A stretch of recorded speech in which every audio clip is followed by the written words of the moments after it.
আসসালামু আলাইকুম, স্বাগত জানাচ্ছি এই বিশ্ব সংবাদে। মাত্র আমাদের হাতে এসেছে আন্তর্জাতিক সর্বশেষ আপডেট। প্রথমে জানিয়ে দেব সংবাদ শিরোনাম। ইরানের পারমাণবিক স্থাপনায় হামলায় সমর্থন দেবে না যুক্তরাষ্ট্র।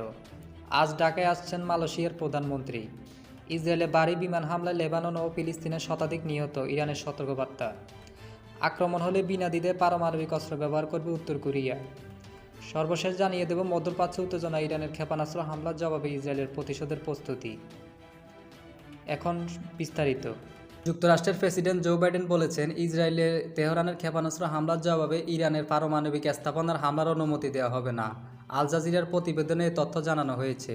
সাংবাদিকরা বাইডেনের কাছে জানতে চান, ইসরায়েল যদি ইরানের পারমাণবিক স্থাপনায় হামলা করতে চায় তাতে আপনি সমর্থন দেবেন কিনা। বাইডেন সোজাসাপটা জবাব দেন না। গত এপ্রিলের পর ইসরায়েলে ইরানের দ্বিতীয় দফায় 180টিরও বেশি ব্যালিস্টিক ক্ষেপণাস্ত্র নিক্ষেপের একদিন পর এমন মন্তব্য করেছেন ইসরায়েলের প্রধান মিত্র যুক্তরাষ্ট্রের প্রেসিডেন্ট জো বাইডেন। মধ্যপ্রাচ্য পরিস্থিতি নিয়ে জোট G7, Canada, France, Germany, Italy, Japan, যুক্তরাষ্ট্রের নেতাদের সঙ্গে কথা বলার পর বাইডেন জানান, তারা সবাই একমত হয়েছেন যে ইরানের প্রতি ইসরায়েলের যে কোনো প্রতিক্রিয়া অনুপাতিক হওয়া উচিত। মালয়েশিয়ার প্রধানমন্ত্রী দাতো সেরি আনোয়ার ইব্রাহিম ঢাকায় আসছেন আজ। তিনি দুপুর 2:30টায় হজরত শাহজালাল আন্তর্জাতিক বিমানবন্দরে পৌঁছাবেন। তাকে গার্ড অফ অনার দেওয়া হবে। আনোয়ার ইব্রাহিমের সঙ্গে 58 জন সদস্যের একটি প্রতিনিধি দল থাকবে, যা মন্ত্রী পরিষদ, সংসদ সদস্য ও ঊর্ধ্বতন কর্মকর্তাদের সমন্বয়ে গঠিত। বিমানবন্দরে আনুষ্ঠানিকতা শেষে তাকে হোটেল ইন্টারকন্টিনেন্টালে নেওয়া হবে, যেখানে তিনি প্রধান উপদেষ্টা ডক্টর মোহাম্মদ ইউনূসের সঙ্গে বৈঠক করবেন। এই বৈঠকে দুই নেতা দ্বিপাক্ষিক বিভিন্ন বিষয় নিয়ে আলোচনা করবেন, যার মধ্যে অর্থনৈতিক সহযোগিতা, রাজনৈতিক সম্পর্ক, বাণিজ্য, শ্রম, অভিবাসন, শিক্ষা, প্রযুক্তি, অবকাঠামো উন্নয়ন এবং প্রতিরক্ষা সহযোগিতা অন্তর্ভুক্ত থাকবে। এছাড়া বাংলাদেশের রোহিঙ্গা সংকটে মোকাবেলায় মালয়েশিয়ার সহায়তা কামনা করবে এবং আসিয়ান কাঠামোর সঙ্গে সেক্সটাল ডায়ালগ পার্টনার হওয়ার আকাঙ্ক্ষা ব্যক্ত করবে। সর্বশেষে দুই দেশের মধ্যে যৌথ বিবৃতি দেওয়া হবে। প্রধানমন্ত্রী আনোয়ার ইব্রাহিম রাষ্ট্রপতি মোহাম্মদ শাহাবুদ্দিনের সঙ্গে গণভবনে সাক্ষাৎ করবেন। তিনি দেশের বর্তমান পরিস্থিতি প্রথম সরকার প্রধান, যিনি অন্তর্বর্তী সরকারের প্রতি অভিনন্দন জানিয়েছেন।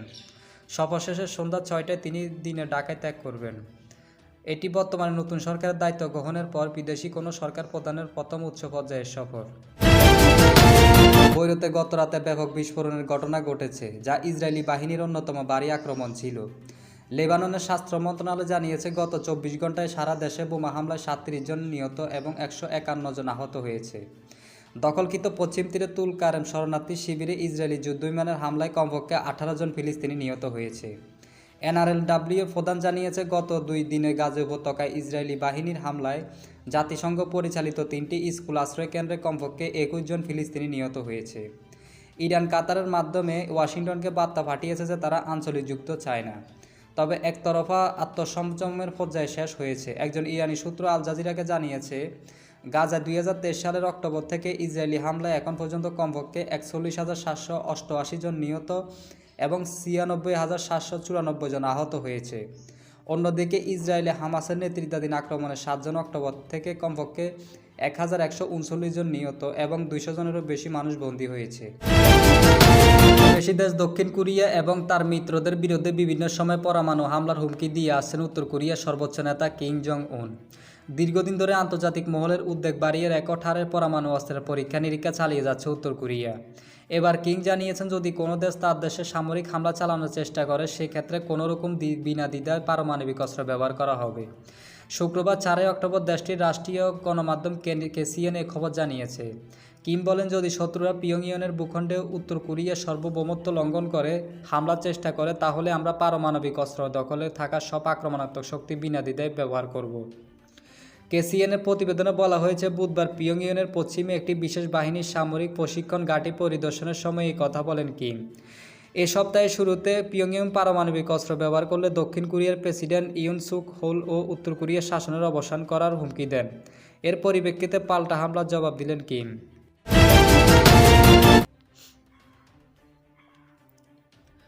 মঙ্গলবার রাতে ইরান ইসরায়েলের ভূখণ্ডে প্রায় 200টি ব্যালিস্টিক ক্ষেপণাস্ত্র হামলা চালায়, যা মধ্যপ্রাচ্যে উত্তেজনা বৃদ্ধি করেছে। ইসরায়েল জানিয়েছে তারা শীঘ্রই প্রতিশোধমূলক হামলা চালাবে। ইরানের রেভলিউশনারি গার্ড অফ জানিয়েছে, হামাস হিজবুল্লাহ শীর্ষ নেতা কমান্ডারদের হত্যার প্রতিশোধ হিসেবে হামলা চালানো হয়েছে। এটি গত 6 মাসে ইরানের দ্বিতীয় হামলা। এনটিভি জানিয়েছে, ইসরায়েল ইরানের তেল উৎপাদন কেন্দ্র ও বিদ্যুৎ স্থাপনাগুলিতে হামলা চালাতে পারে, যা ইরানের অর্থনীতিতে বড় প্রভাব ফেলবে। ইসরায়েলি প্রধানমন্ত্রী নেতানিয়াহু ইরানের জনগণকে সমর্থনের বার্তা দিয়েছেন, যা ইরানের শাসন ব্যবস্থা পরিবর্তনের লক্ষ্যে নির্দেশ করছে। ইসরায়েলে সম্ভাব্য প্রক্রিয়ায় ইরানের শীর্ষ নেতা আয়াতুল্লাহ খামেনি আক্রমণের লক্ষ্যবস্তু হতে পারেন এবং তাকে ইতিমধ্যে নিরাপদ স্থানে সরিয়ে নেওয়া হয়েছে।